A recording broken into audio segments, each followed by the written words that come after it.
Freight train whistle blowing, you're tearing across the plains. A black man plays St. William, waves the hammer cranes. A Red River cowboys punch of cattle through the dust. It's moaning to a haggard tune, it's Bakersfield blood. Morning, thanks for checking in. I'm trying. A few laughs, hopefully no tears, and a whole lot of education.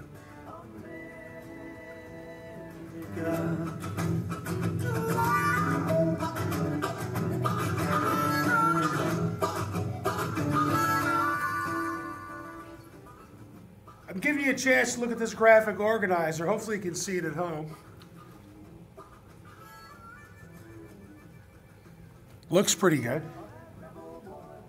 He's glad to be alive, said Mr. Lincoln to Dr. King on that day in 65.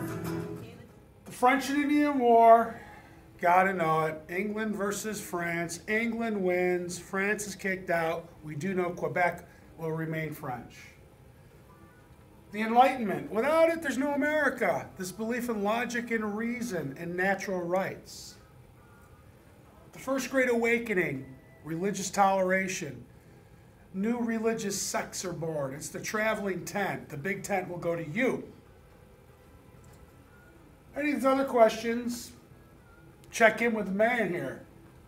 But in the beginning, colonial America, we asked, why is there a United States of America?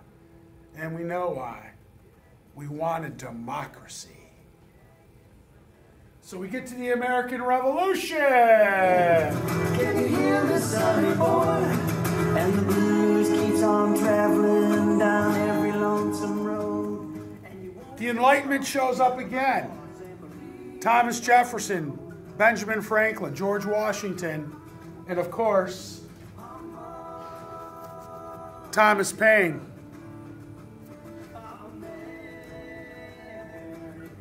People back in the day who do not think a monarchy is legitimate. I was hoping, though, you would remember that the American Revolution ended in Yorktown, Virginia, 236 years ago yesterday. It was a quick trip through the Revolution, but we did spend time with the Battle of Trenton. If you thought the American Revolution was fast, this next essential question, what were the Articles of Confederation, and this topic was even faster. You've got to remember weak national government. Articles of Confederation, after the Revolution and before the U.S. Constitution, states are calling the shots. States have the political power. And in Massachusetts, there will be a rebellion led by Dan Shays. Come on, take me home. So this is where we're at now, the U.S. Constitution. Take me home.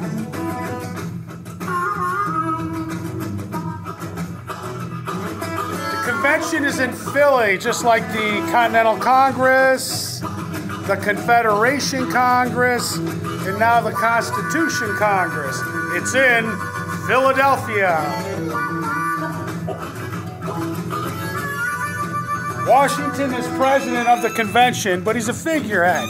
He's not really saying a lot. It's a small room.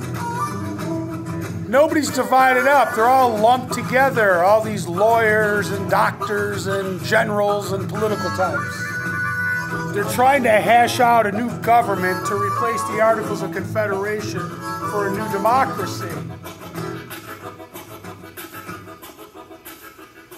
So this is where we pause for a moment and go into something new.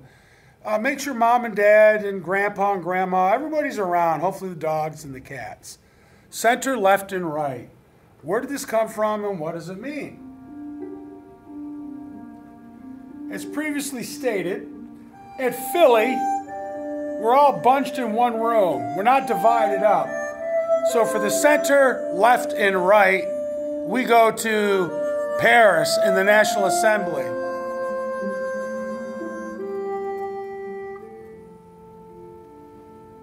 The American Revolution caused the French Revolution.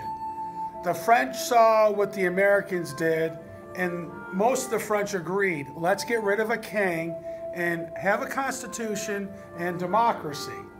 So they're copying what we did in Philly. To do this, you have to have political debate. You have to have political debate. And we have big time political debate today. You can turn on the television, social media, whatever form of communication you want to go to. If you're not listening to sports debate, go Yankees tonight. It's huge political debate. For political debate to happen, we have to be free and not afraid that we'll go to jail for something we say. We know under our First Amendment, we have to speak the truth. We can't lie. But for political parties and democracy, we need freedom of speech. In America, 236 years ago, this was something, pretty new. Limited free speech in England, very limited free speech in France. Otherwise, no, you don't have the right to speak your mind. In colonial America and in America, we will debate. It's the beginning of political parties. You need free speech for political parties. At first it was factions, basically just two groups, the Federalists and the Anti-Federalists.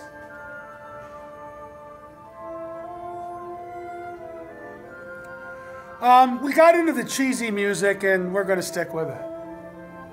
We will get the Bill of Rights because the Anti-Federalists demand a Bill of Rights. The U.S. Constitution will be ratified and made. The Federalists got what they wanted. But in return, once the Constitution is made, the Federalists agreed to change it, to add 10 amendments, the Bill of Rights. It was a promise. There was no contract, nothing signed and sealed and delivered. It was a handshake. The Federalists agreed, we will make these Bill of Rights for the Anti-Federalists. Once the Anti-Federalists and the whole country agree, we have a new Constitution. James Madison, father of the U.S. Constitution, did write up the Bill of Rights. It should be pointed out George Mason of Virginia at the convention was a big voice regarding the Bill of Rights. I'm going minor debate. We're not going to argue that this was a huge debate. The Federalists are opposed to the Bill of Rights based on the idea that states have already written up constitutions and states already have a Bill of Rights. So initially the Federalists are saying, no, we don't need this, but they will give in. So I'm just trying to point out it wasn't a gigantic fight, but there was some discussion on this. Hopefully that's showing up on the screen. Yes, it is. This was handed out to students in class, all of the first 10 amendments. Bill of Rights. So then back to this idea. Give you a moment to look at it. And hoping our tunes will pick up here in a moment.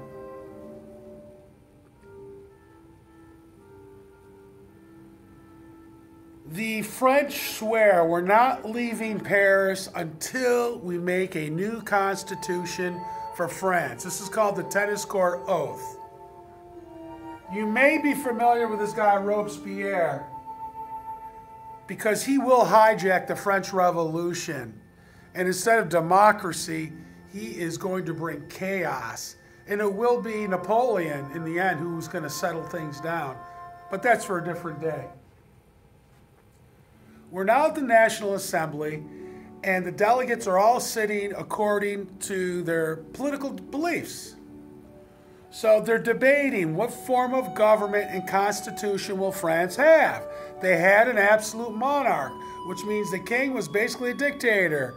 They do have an assembly, they do have a legislative branch, but the king never calls them into session, and he ignores them. the French will rebel. We're not going all over the French Revolution with you right now, but the French people do not want a king. At least most of them don't. There are some who do want the king, and they will be sitting over here on the right. If you're sitting on the right, you don't want to change things up. You want to keep the king. As you go to the far, far right, the king will turn into being a dictator, and the people on the very far right will resort to violence to achieve their goals, as would somebody on the far, far left, the extremes. Communism, or share the wealth, socialism type of idea, way over here on the left, could result in a revolution and murder to achieve the goal, which is a government in which people are sharing the wealth and everyone's equal. So we know this has never happened. There's never been a communist state. The Soviet Union is simply Stalin, a dictator. Yeah, the Communist Party, but nobody's sharing too much in Russia or China. So a real communist state as set up by Karl Marx and Friedrich Engels has never happened. But I am pointing out on the extremes will be people who would say we need to resort to violence to achieve our goal. So back to the French Revolution. Obviously, Robespierre will be over here because Robespierre will resort to violence. So nationalism means you love your country, you would do anything for your country, but would you give up your rights for your country? A fascist would. And generally, fascism, as we think of Nazi Germany or Italy under Mussolini, means Italy for the Italians, Germany for the Germans. So if you're not German or you don't look German, get out or die. So fascism is completely ugly nationalism, totally gone crazy, in which you say if you're a foreigner, you don't belong in our country, you're the problem, get out. So this is the far extreme. As we go to the center, the French Revolution type people might say, let's keep the king, but it'd be a constitutional monarchy. It wouldn't be absolute power. The king would have to have some rules and regs to follow. So repeating, if you're on the right, you tend to be conservative and you don't like change. You'd like to maintain the status quo. So that's what we're saying. People on the right in the French Revolution maintain the king. That's the status quo. Although the people in the center, leaving the right, would argue it's not going to be an absolute monarchy. The king will have a constitution to follow. As we go to the left, people would be democratic over here. They are saying, no, we do not want a king. We want to make some changes. Actually, a really new change called democracy. Bring democracy to France. So if you sit in this part of the National Convention, we see there's a lot of people on the left. They're pro-democracy. But as you go farther left, you would get people back in the day who would say, no, not democracy. So you see where I'm headed with this. It's even before Karl Marx. It would be a form of communism in which power is shared. And to achieve these goals, again, if you're way over here on the left, you might resort to violence. So really today, I think we all agree Americans are basically in the center. We're not far left, we're not far right. Our political beliefs basically revolve around the center. We will be making a poster later this year about where you stand on your political views. So I hope the left, center, and right explanation has been helpful. If we go back to our day, the anti-federalists would probably be on the left, and the federalists would probably be on the right. And we met somewhere in the middle to come up with our new plan of government called democracy. And now, some review. This was yesterday in class, so today is October 20th. Yesterday, 236 years ago, the Continental Army chalked up a big-time victory against the Redcoats. Yeah, there's a typo. Okay, Mom and Dad, we've given you a little time here from the beginning of the PowerPoint.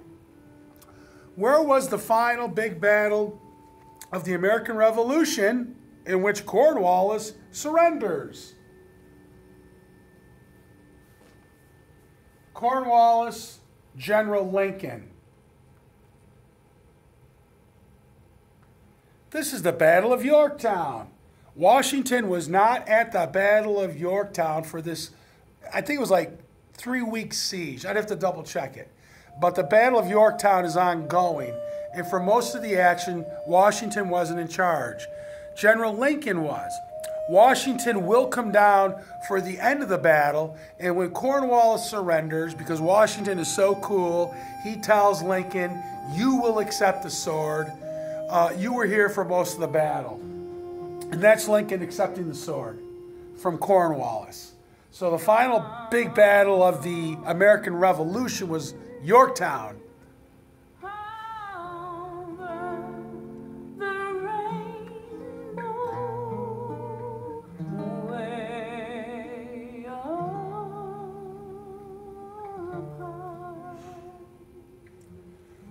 Some jokers who apparently aren't paying attention in class had the gall to say Gettysburg was the final battle of the American Revolution. So this is the high water mark, day 3 at Gettysburg, July 3, 1863. No, sorry, students who thought Gettysburg was the last battle of the American Revolution. You were in the wrong war. This is the American Civil War. We go every year. November 19th is Remembrance Weekend. It's the anniversary of the Gettysburg Address. And if you look at your calendar, it's coming up in less than a month. We will be there. It's our wedding anniversary, and we always go to Gettysburg. Yeah, it's crazy. Go somewhere where people slaughtered each other. But it's more about reverence and going and remembering what people did to sacrifice for our nation.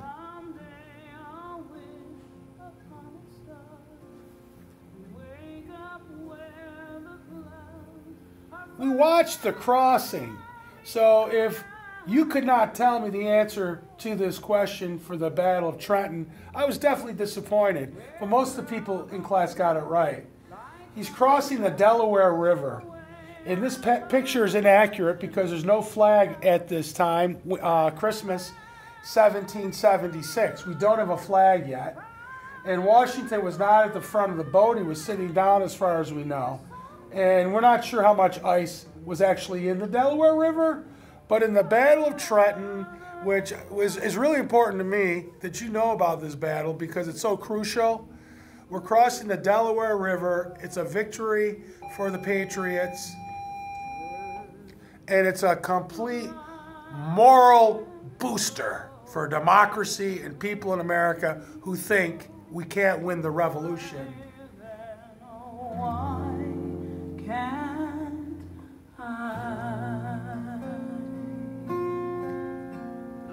Hopefully you're not going to sleep.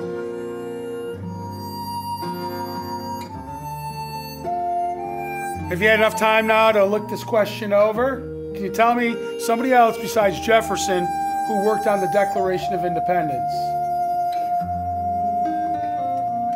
Franklin, John Adams, and Roger Sherman, Connecticut, was also on the Declaration of Independence drafting committee.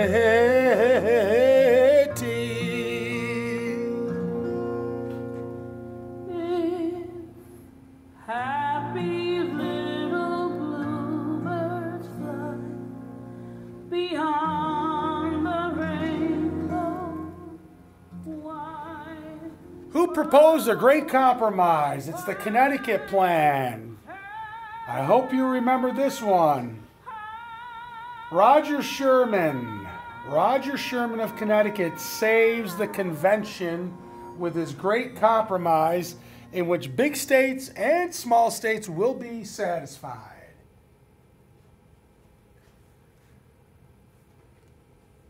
We're almost to the conclusion of this chapter of the Hauser YouTube channel. All right, it's time to rock out now. Yeah, let's do it. I'm going to play a whole song here, and it's going to be 5 choruses using a bunch of the tricks we've been learning. All right. I don't know who she is, but sounds good to me. Shays' Rebellion was in Massachusetts. Shays' Rebellion was in Massachusetts. Shays' Rebellion awakens many Americans to the fact a weak national government is not good. And so this is the debate we're in today. How much power should the national government have? And we know the U.S. Constitution gives it the supremacy clause, and it's the supreme law of the land. States have power too. This relationship is called federalism. Federalism is the relationship between state and national government in which the federal government has most of the power. As a result of this Shays' Rebellion. I almost said Whiskey Rebellion. That's coming up.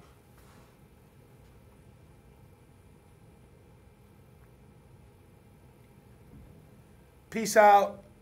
Ask me any questions when you see me. Thank you.